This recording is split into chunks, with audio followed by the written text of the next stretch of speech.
In the past 50 years, two things have been simultaneously happening to the middle class. On one hand, goods have gotten cheaper, people have been accumulating more, and from the outside it looks like the middle class is thriving. But on the other hand, wages have stagnated, jobs have been getting worse, and the middle class is struggling financially. And call me crazy, but I think that these two things are related. I think that cheap shit is killing the middle class.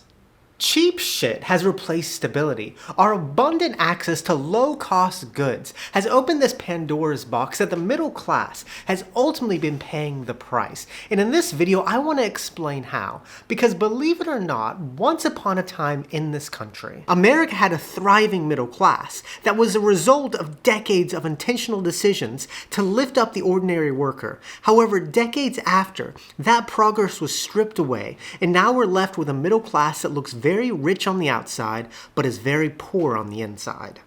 And so in order to understand how cheap shit killed the middle class, we need to go back in time to when America had no middle class at all. Chapter 1, America before the middle class. Until about 80 years ago, America did not have a middle class. America as a nation was wealthy, but Americans as individuals were not.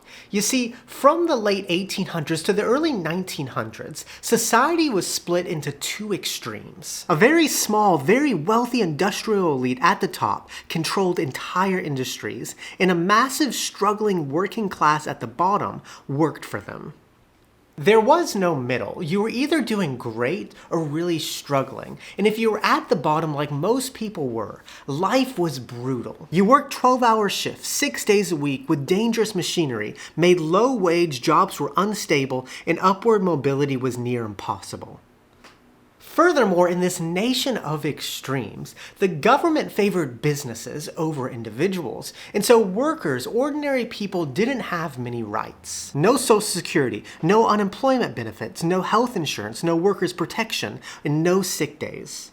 The worker wasn't valued. Meanwhile, at the top, life looked very different. The industrial elite got rich off the backs of the workers they exploited, and some historians estimate by the late 1920s, 84% of household wealth in the US was held by the top 10%. And because wealth was so concentrated at the top, consumption was a privilege that was reserved mostly for the wealthy elite. Ordinary workers lived in crowded housing, owned very few possessions, and stretched every dollar just to survive. Meanwhile, the wealthy enjoyed imported goods, fine clothing, and luxuries that most Americans couldn't imagine. But the system of extremes couldn't last forever. By 1929, it all came crashing down during the Great Depression and exposed that everyday Americans were barely surviving, workers had no social safety net, and the economy was far more fragile than anyone realized. And that would set the stage for America to engineer something extraordinary. Chapter 2, The Engineering of the Middle Class. After the Great Depression, America was forced to build itself from the ground up. But this time, unlike before, America set out to build a more equitable system that supported all Americans, not just a handful of wealthy elite. And it all started in 1932, when FDR passed a series of reforms to protect the worker: unemployment insurance, Social Security, labor protections, the right to unionize, federal minimum wage, and banking regulations. These reforms didn't create the middle class, but they laid the foundation that a middle class needs to thrive: stability. And while these reforms built stability, it wasn't until World War II, until the true conditions appeared for the middle class to grow in America. Jobs were in abundance, wages increased, and women and minorities were earning a consistent paycheck for the first time. The worker was starting to become valued, and the middle class was taking off. And as the war ended, the government passed another series of reforms to help engineer a strong middle class. In 1944, the government passed the GI Bill, which gave ordinary people access to free college and job training, business loans, and home loans. And as ordinary people were starting to have options for the first time, those options gave them leverage to demand even more. In 1954, 1 out of 3 workers were in a union that negotiated pay scales for upward mobility, benefits packages, and protected workers. And with this stability, ordinary people started to have disposable income. And with that, a culture of consumer spending was born where ordinary people could afford to buy better clothes, cars, and appliances. And this type of spending exposed something remarkable. When people have good paying jobs, they could afford to buy goods, which would then fuel the economy and create more jobs. Throughout the 50s and 60s, the middle class didn't appear by accident, but it was carefully engineered by policy, protected by unions, empowered by stable, well-paying jobs. But this system only worked as long as America remained the dominant producer of the world, and by the late 60s, that was starting to change. Chapter 3, America's New Addiction. For the 2 decades following World War II, America lived in a perfectly balanced closed loop. Americans worked American jobs, earned American wages, and used that wage to buy American goods, fueling the need for even more American jobs. But by the late 60s, that loop was starting to break. Countries like Japan and Germany were now entering the American market competing against American goods. Suddenly, American companies were competing against entire nations that could produce goods cheaper, more efficiently, and better quality than American goods. Japan was importing small fuel-efficient cars to compete against gas-guzzling American cars. Technology was cheaper and higher quality, and innovation was moving quicker, making American consumers flock to these foreign, cheaper goods. Americans started to get addicted to cheaper, high-quality goods from abroad, and this addiction came at a cost as American manufacturing started to slow down. Companies started to lay off workers, push for automation, and outsource production to stay afloat. And as American businesses were struggling to compete, in response, they were starting to rethink their entire business model. Chapter 4, America's New Business Model. Up to this point in the story, American companies largely saw their employees as investments, people worth paying well, protecting, and keeping long term. However, when global competition intensified, workers started to be seen as costs that needed to be reduced. Compared to the global market producing cheaper goods, American-made products couldn't match the lower wages, faster innovation, and cheaper production costs that came from overseas. And as America was losing ground to foreign competition, came a new business model called shareholder value, which is the idea that a company's primary responsibility was to increase the profits to its shareholders. And in this new philosophy, workers were starting to be seen as a liability, not an asset. And companies began outsourcing jobs overseas, reducing benefits packages, and getting rid of lifelong employment to make goods cheaper and in abundance. And those decisions had a consequence that no one really understood at the time. The jobs that once built a strong middle class were now being replaced by completely different jobs. Chapter 5, The Service Economy. As factories closed and jobs were shipped overseas, the American economy started to look very different. We moved from a nation that makes things for ourselves and others to a nation that buys cheaper things from other countries. And this shift came with a fundamental change on how the American economy worked. Production was no longer the engine of growth, but consumption was. And corporations didn't need millions of highly skilled factory workers to build quality products, but they needed millions of cashiers, salespeople, and customer service reps to sell cheap goods. Cheap goods needed cheap labor, and the service economy delivered just that. And throughout the 90s and 2000s, companies like Walmart, Target, and Sears became some of the country's largest employers, making record profits selling cheap disposable goods. However, these new service jobs didn't create stability like the old manufacturing jobs did. They paid less, offered fewer benefits, less social mobility, and provided almost no long-term security. They started to squeeze the middle class, but what the strange part was is as jobs got worse, life started to look better on the outside. Because although people's wages were getting crunched, goods were getting cheaper, creating the illusion that the middle class was still doing good. However, the truth is, it wasn't just cheap goods that created this illusion, but it was cheap money. Cheap money became the new thing that was holding up the foundation of the middle class. Chapter 6, Propping Up the Middle Class. At this point in our story, Americans have gotten used to the middle class consumerist lifestyle. However, with job security on the decline due to the service economy, throughout the 80s and 90s, there started to be this gap between the lifestyle Americans wanted and the lifestyle they could afford, and debt became the way to fill that gap.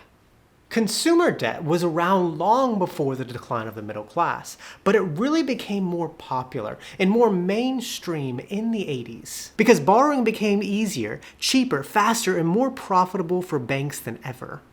And in 1978, a single Supreme Court case called Marquette versus First of Omaha allowed banks to charge whatever interest rates were legal in the state they were based in, not where consumers lived. So almost overnight, major banks flocked to states with no interest caps, and credit cards became extremely profitable for banks.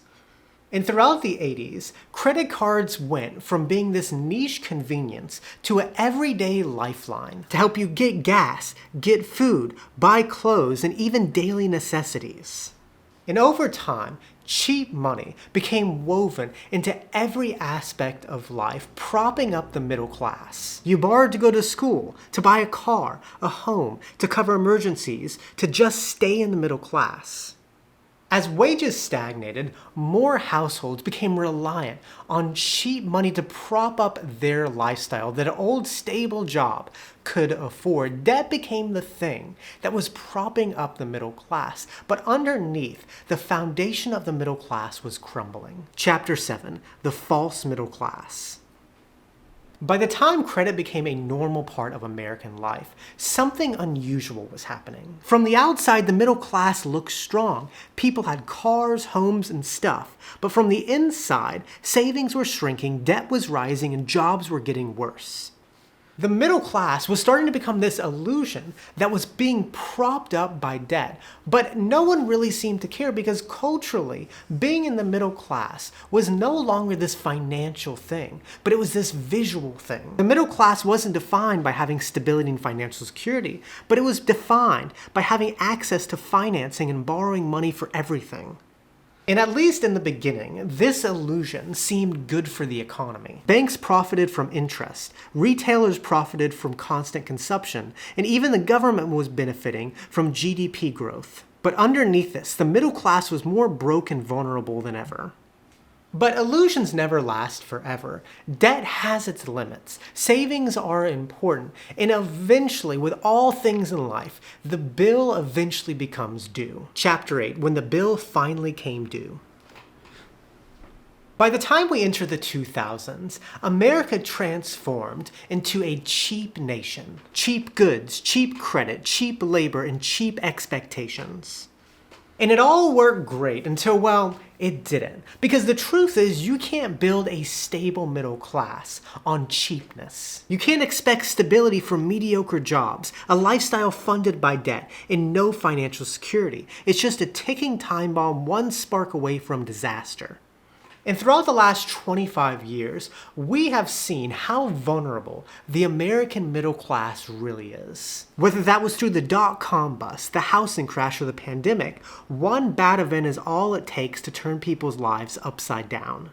And the thing about these events is that these events aren't the thing that are breaking the middle class, but they're just exposing how fragile the middle class is. They're exposing how trapped many people are. Trapped in jobs that don't allow them to get ahead. Trapped in debt that never seems to go down. Trapped in a lifestyle they can't afford.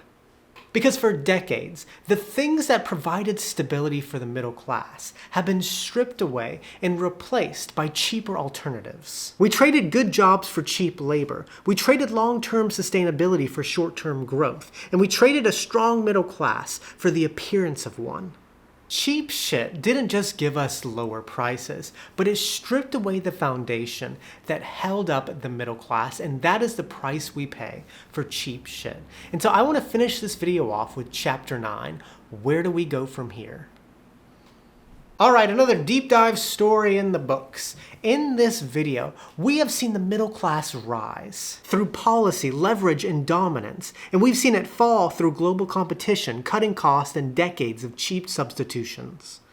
And so, as always, I would like to finish this video off with 3 takeaways that I personally learned from making this video. 1. Everything has unseen costs. Since making these historical video essays over the last 3 months, it's really challenged me to think critically about my own society, and it made me realize that everything in this world comes with costs you don't see. You might get a cheap shelf from Amazon, but it comes at the cost of factories shutting down. You might get cheap shipping, but it comes at the cost of workers being pushed to their limits. And you might get cheap credit, but it comes at the cost of families drowning in debt. On the surface, cheap makes life easier, but someone somewhere ultimately has to pay the price for those goods. 2. The middle class doesn't happen on its own. I think if there's one thing this story teaches us, it is that the American middle class didn't naturally appear on its own, but it came from decades of fighting, reforms, and beliefs. It was created intentionally by people who decided that ordinary Americans deserved a stable life. And finally, it's a big club and you ain't in it. The most interesting part of this story to me was the first chapter, America Before a Middle Class. How these extremely rich industrial elite got their wealth off the backs of the workers they exploited. And what's so interesting is no matter what time period you live in, we always end up idolizing these people. We treat them like visionaries, geniuses, and heroes. But the truth is these people don't care about you. They're just looking out after their interests, not the greater good for society. As George Carlin once said, "It's a big club, and you ain't in it. You and I are not in the big club." Thank you so much for watching. If you enjoyed this video, please give it a like, subscribe for more. I'd love to hear your thoughts down in the comments section. And if you want to hear another very interesting story about how healthcare is squeezing the boomers in their retirement, give this video a watch next. And with that, muchas gracias, que tengan un buen día. Nos vemos, chicos.